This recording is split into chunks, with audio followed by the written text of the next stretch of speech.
commencer. Sinon, on n'a pas de voix pour vous parler. Omnes gentes, Alléluia, laudate Dominum, omnes gentes, Alléluia. Bien, chers amis et amis, hier, jour de Pâques, Benoît a déjà remercié les fidèles présents à la messe à Bouzeval.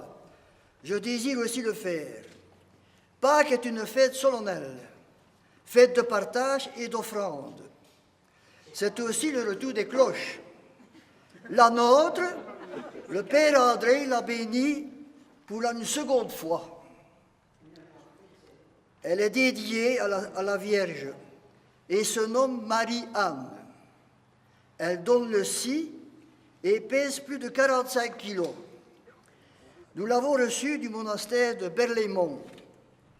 Après plusieurs recherches, surtout le concours de notre brave Freddy, la bonne sœur Edith voulait que la chapelle, non loin de la ferme, en soit pourvue, sachant que son berceau l'attend depuis trop longtemps. Et moi, je vous le dis, je veux, comme le proverbe, mettre à la portée de chacun une chose dont tout le monde a besoin. Bravo aux donateurs et bonne Pâques à chacun d'entre vous. Alléluia, Alléluia, Alléluia, Alléluia, Alléluia, Alléluia, Alléluia, Alléluia. Il est midi, je vois l'église ouverte. C'est pas tout à fait, c'est 3 heures, mais enfin bon. On dira que c'est midi, hein. Comme à la sœur Edith, il fallait téléphoner le soir. J'ai téléphoné le matin en lui disant que c'était le soir. C'est comme ça qu'on a eu la cloche. Je vois l'église ouverte. Il faut entrer. Mère de Jésus-Christ, je ne viens pas prier. Je n'ai rien à offrir et rien à demander. Je viens seulement, Mère, pour vous regarder. Vous regardez, pleurer de bonheur, savoir cela que je suis votre fils et que vous êtes là. Rien que pour un moment, pendant que tout s'arrête. Être avec vous, Marie, en ce lieu où vous êtes. Ne rien dire, mais seulement chanter, parce qu'on a le cœur trop plein, comme le merle qui suit son idée en ces espèces de couplets soudains. Parce que vous êtes belle, parce que vous êtes immaculée, la femme dans la grâce enfin restituée, la créature dans son honneur premier et dans son épanouissement final, telle qu'elle est sortie de Dieu au matin de sa splendeur originale, intacte ineffablement, parce que vous êtes la mère de Jésus-Christ, qui est la vérité entre vos bras et la seule espérance et le seul fruit, parce que vous êtes la femme de l'Éden, de l'ancienne tendresse oubliée, dont le regard trouve le cœur tout à coup et fait jaillir les larmes accumulées. Parce qu'il est midi, parce que nous sommes au jour d'aujourd'hui, parce que vous êtes là pour toujours, simplement parce que vous êtes Marie, simplement parce que vous existez, Mère de Jésus, soyez remerciés.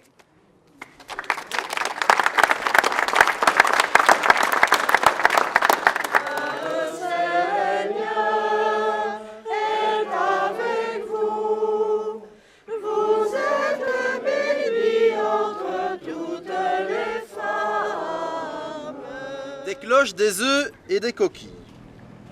Un souvenir de Pâques de mon enfance, ce sont les œufs. Non pas ceux en chocolat, mais de vrais œufs, des œufs durs de poule. Et pour rien au monde, au déjeuner du matin du jour de Pâques, je n'aurais voulu m'en priver. Ce jour-là, est-ce parce qu'ils étaient colorés? Ils me goûtaient mieux qu'en d'autres circonstances. Aujourd'hui, on organise un peu partout des chasses aux œufs, et pour beaucoup, Pâques est simplement devenu un moyen synonyme d'œufs et de chocolat, puisqu'on a remplacé les vrais œufs de poule par du chocolat. Mais d'où viennent ces œufs? Ils viennent des cloches.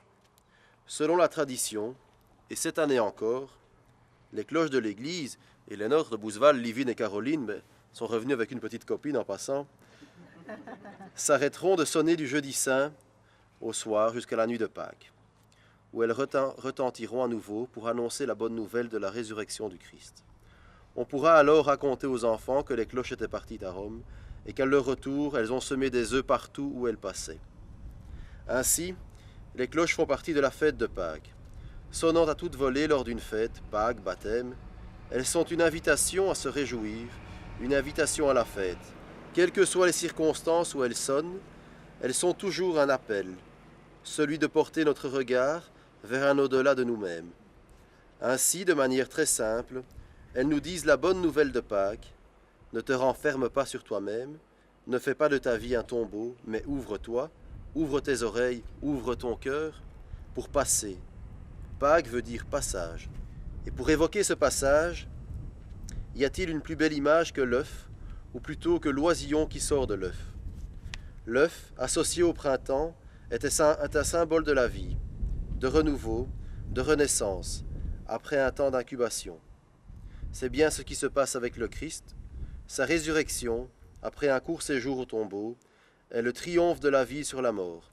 Si vous mangez des œufs à Pâques, de préférence donc des œufs de poule, pensez à cet appel du renouveau que le Christ ressuscité souhaite pour votre vie. Dans l'espérance de ce renouveau pour chacun de vous, je vous souhaite une sainte et joyeuse fête de Pâques. Alléluia, Alléluia.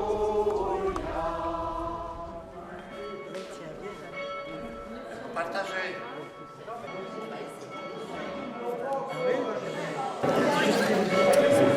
Bravo.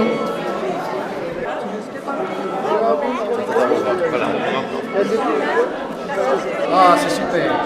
Extra.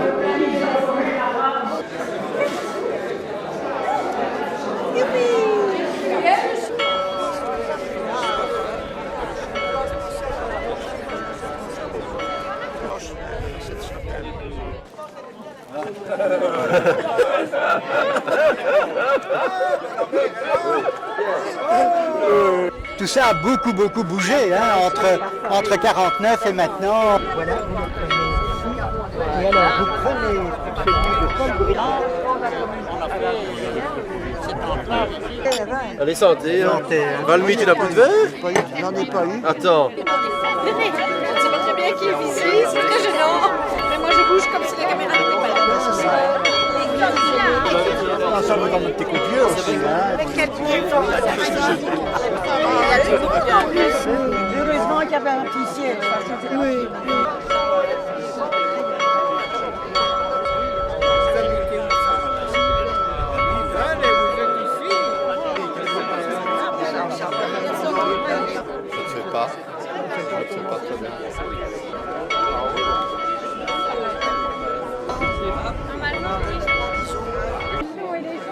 Parents, mais les congés, ils traumatisent. Ah bah oui. Normalement, oui, à moins que je doive être à la clinique, mais...